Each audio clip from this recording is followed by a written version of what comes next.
So this particular topic has been on my mind over the last few weeks, and I really wanted to make a video on it again because I've actually made a few videos on it in the past, and that is along the line sides of map vetoes. And the reason why I just originally already want to bring this up, the reason why I make videos about this, the reason why I make tweets about it, if you guys follow me on Twitter, you know that I tweet about it, not all the time, but it's usually a topic that I bring up every time we start to how can we improve competitive Call of Duty? How can we start to improve the competitive scene? I always bring this topic up because to me, it is so important that we need to have map vetoes in Call of Duty esports because we've had it in the past.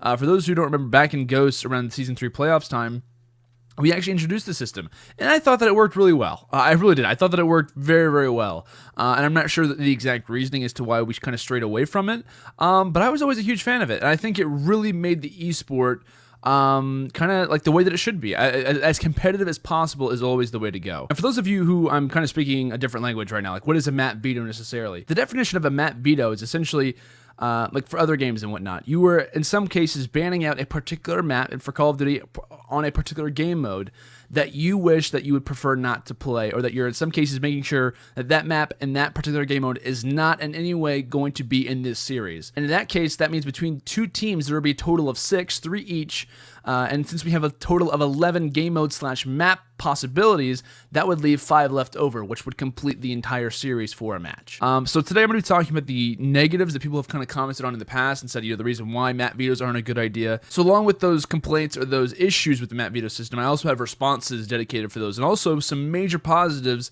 that the map veto system does provide. Okay, so let's obviously hop into it. I'm going to start off with a list of why it shouldn't, right? So now, one of the major points that people bring up when it comes down to map veto system is the production value, right? They say it makes it incredibly stale for viewership if we have the same maps played over and over and over again. And while I totally understand that, and I totally get that, the way that an esport should be successful is by the way that it's played. And granted, if you play the exact same map over again, or if that were to happen, if you throw throwback hardpoint, you play throwback search destroy, and you play throwback uplink, obviously that makes it pretty stale. But the way that the esport grows is by people getting used to the game, by it being the most competitive way that it possibly can be. So while I understand that it would be stale for viewership, to me, if you love competitive Call of Duty, if you love to see teams go back and forth in the game itself, I really don't think that should be a problem, to be honest. Now, is that obviously not fun for newer viewers? Of course. I mean, obviously, they're going to get kind of tired if they're trying to learn what competitive Call of Duty is. They want to see some newer maps. They want to play something else. I totally get that. However, from a pure competitive fan aspect, to me, I mean, is it stale? Great, but at least they're playing at the highest competitive way possible and not having random maps. Now we'll go and move on, right? So that's point number one, why it shouldn't, or why people are saying it shouldn't. Point number 2, teams don't have to be good at all maps, meaning that they are not the best. That doesn't make sense to me. I don't get that. Teams should be good at every single map. In Hardpoint, you should be good at every single map. Search and Destroy, Uplink, whatever it may be. You have to be good at every single map in order to be considered the best or to be at a high competitive level. I don't agree with that. Reason being is that the whole point of teams having issues or needing to improve is that they're not great at everything. And I think that's kind of an odd way to look at it. Well, in a perfect world, I feel like teams should be great at every single map. But if teams were great at every single map, then it really wouldn't be a contest. You know what I'm talking about? Because if everyone was equal at the exact same map, said that we were all a great throwback team, we were all a great Scorch team, whatever it may be, Breakout, whatever you want to throw in there, right? Retaliation. If you were good at all 4 Hardpoint maps, then where's the contest? We're all going to draw. We're all going to tie. We're going to have a tie game because not everyone is good at the same maps that everyone else is. So while I understand the point of in a perfect world, every team should be great at every map, the reason why certain rosters struggle or the reason why certain rosters thrive is because in certain positions or in certain ways, a team is better at a certain map than another one. On Breakout, you obviously, on Retaliation to be 2, those are 2 maps where if you make a mistake or if you make a team push and it doesn't work out for you, if you're late to rotate on spawns, you spawn out literally in Narnia. You're on the very opposite side of the map.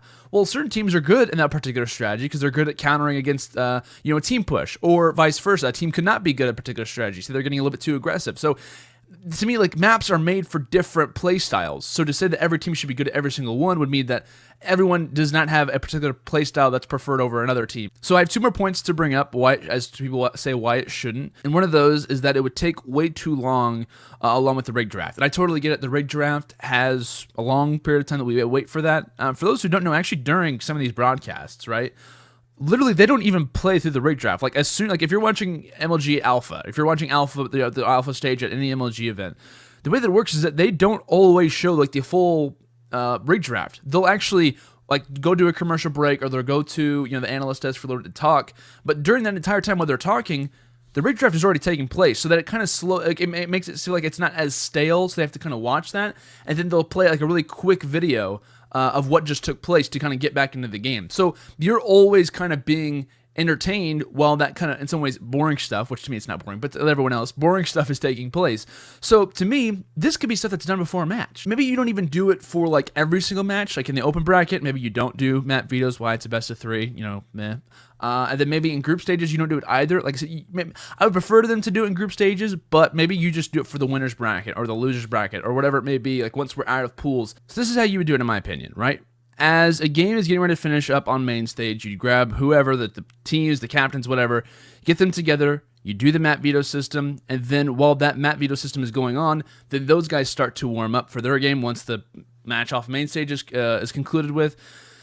So while those guys are warming up and playing, instead of throwing it to the analyst desk where they're like, recapping, that was a great game, whatever, this happened, this is the reason why this team lost, whatsoever, then they kind of transition into the map vetoes, and they show those at the bottom, have like a nice little graphic that kind of talks about, so you already go from one game to the next without having to worry about, we're just waiting for the players to get finished or waiting for the players to kind of get on the stage. You have a major talking point that could easily keep the analysts entertained, or at least keep them talking about something, and also keep the fans entertained. So to me, would it take too long? I feel like if you did the system correctly, and if you had a group of guys who knew what they were doing with this system and kind of implemented it correctly, I feel like it wouldn't be a problem whatsoever. I feel like it would honestly be a positive to have a little bit more information coming into each match.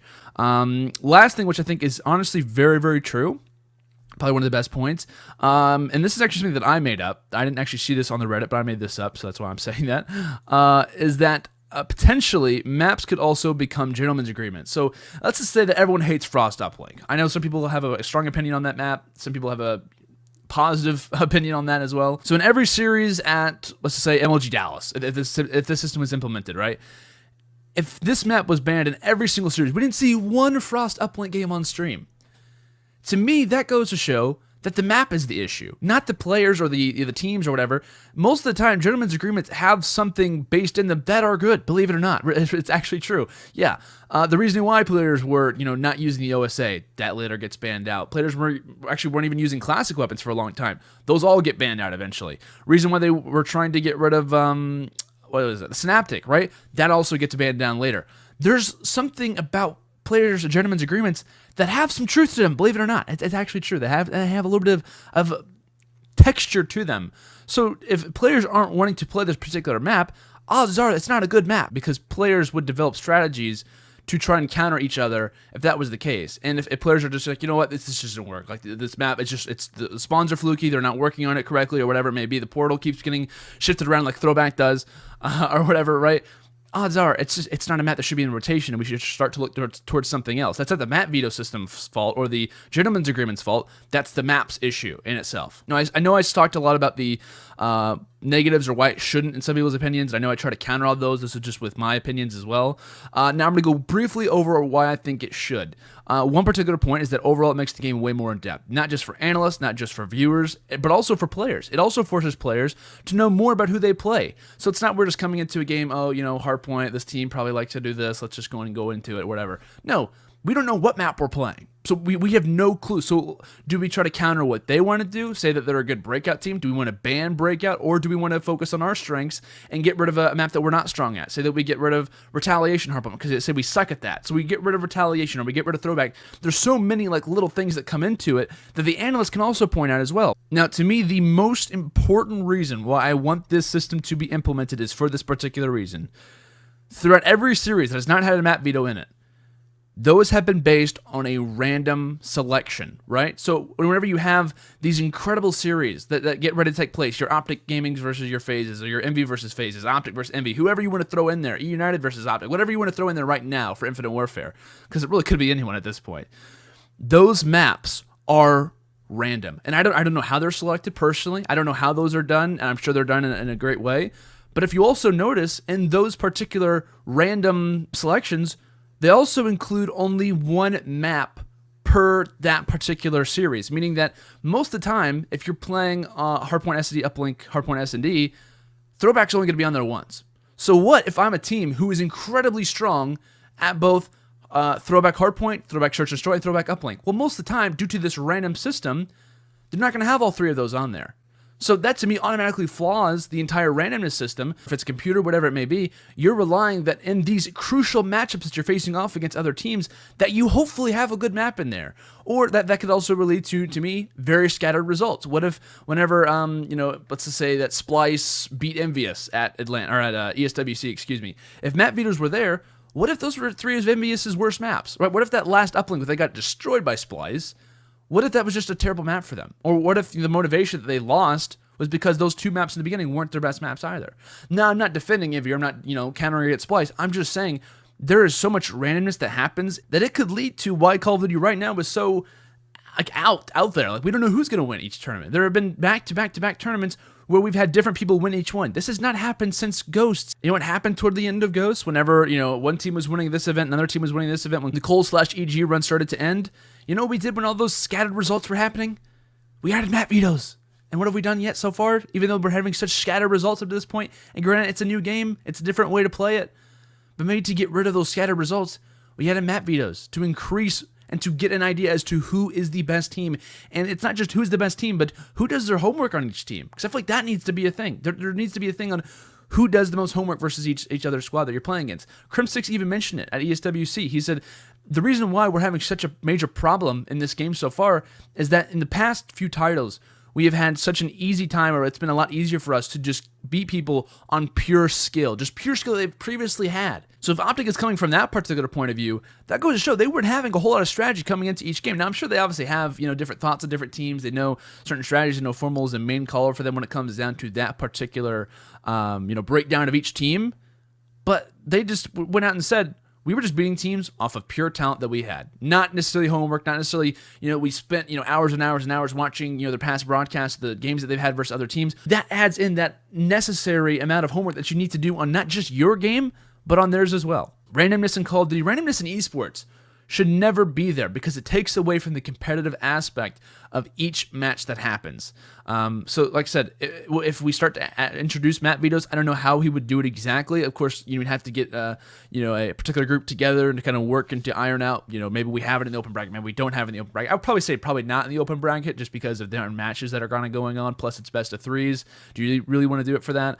I would prefer to do it for pool play to make it more accurate for the pools and then do it for winners bracket. Maybe losers is different. I don't know the exact system or the way that it would work, but I feel like map Vetoes are so important. And I actually made this last night. For those who don't know, I'm an amateur graphics maker. I know this is not fantastic looking in anyone's opinion, but I did make this graphic that I'm going to show you guys on screen right now. And this is an ideal way that I would like it to look in some fashion. And I don't know how the order would go necessarily, or who bans what first, or whatever happens. But I put this little graphic together. It's obviously E United versus Luminosity, and each team is banning away what particular map on which particular mode that they don't want to play on. And it actually works perfectly for the map veto system in Infinite Warfare. For Black Ops 3, really wouldn't have worked very well because you had 4 game types. How it works in Infinite Warfare, if we had it, would be that you ban out 2 hard points for each team. There's 2 left. Maybe the higher seed gets to choose in what place those go, maybe 1 or 3. Or excuse me, 1 or 4, or so on and so forth. At S&D, we have 4 current S&D maps. One team bans one team bans another. One of those goes in 2, one of those goes in 5. And then uplinks, we have 3 uplink maps right now for competitive. One team bans out one team bans on another, there's 1 left. I was actually in the middle of editing this, and I wanted to throw this in here really quickly. One thing that could also affect the whole map veto system is that maybe the team who bans out a certain map, since we have the issue on Codcaster, we need to know who's going to be top or bottom, aka usually UNSA or SDF, maybe the team who doesn't get the opportunity to ban a particular map gets to choose which side they prefer off the start. So if you're in Search and Destroy, say you want to go bottom so that you're on defense, or whatever, vice versa, or maybe in Hardpoint you want to start off on a certain side, maybe since you didn't get to ban a particular map, or say it's one of your worst maps that the team got ahead on you, maybe you at least get to start on the preferred side. So that to me could also be another element to make it more even, is that even though you didn't want a particular map maybe in this particular rotation, you at least get to choose the side that you prefer, because that's the way they do it in Counter-Strike CTRT, is that the team who doesn't choose a particular map gets to choose what side they prefer. So like kind of like in football, like a team gets to whether they want to kick or receive, then the other team gets to choose at least what side they want to defend based on whatever it is, like comfortability, or if it's whether the wind, if it's blowing a certain way, for kickoff, whatever it may be, right? So to make it as competitive as possible. Now, let's get back to the video. Apologize. Like, you couldn't ask for a better position to have map vetoes in because we have the perfect amount of maps selected. One thing that I know Counter-Strike players have an issue with at times is because they have such a bigger map pool that even though they have vetoes, there's still a bit of randomness that comes in with the third map at times in certain tournaments. But for us, there'd be zero randomness. Like, every map is meant to be there. It just depends on what order you put those in, which could be based on seeding, or it could be based on maybe one team gets to choose the hard point, one team gets to choose the search and destroy, vice versa, whatever. But yeah, guys, that has been my opinion on map vetoes. Let me know, obviously, down in the comments what your guys' thoughts are on this system. Do you want it implemented? Do you not want it implemented? And if you don't want it implemented, or if you do, whichever, obviously, side of the argument that you take, leave your idea as to why you have that particular opinion in the comments below. I would love to obviously discuss this with you guys, because to me at this point, I'm tired of randomness in Call of Duty. I'm tired that we've had, these scattered results. And like I said, maybe it's just because of a new game. Maybe if we had introduced the map veto system, the results would be the exact same. I don't know. But I think it needs to be implemented. And the way that it's obviously done right now, to me, is not the way that it should be. But I don't think we should rely on a random generator of how this is ever done to have maps for certain series, because it could completely change the entire tide of how each game is done and make it as a level playing field in each series. So that's just kind of like a little outlier, a little underlining thing that to me makes Call of Duty a little bit random, and to me makes it a little bit harder to predict a particular series. And the reason why I stray away from trying to predict a certain team is just because of, I mean, like I said, on any day, a team could be good at a particular map, or if you have a certain good maps against a certain team, you can obviously have a major advantage. I know I keep talking about it. I'm just going to set it away, set it over there, and obviously end that the video. But guys, thank you so much for watching this. If you guys did enjoy, obviously make sure to leave a like. And if you guys want to watch future videos from me, make sure to subscribe if you haven't already as well. I'll see you guys all later. Have a fantastic day, and until next time.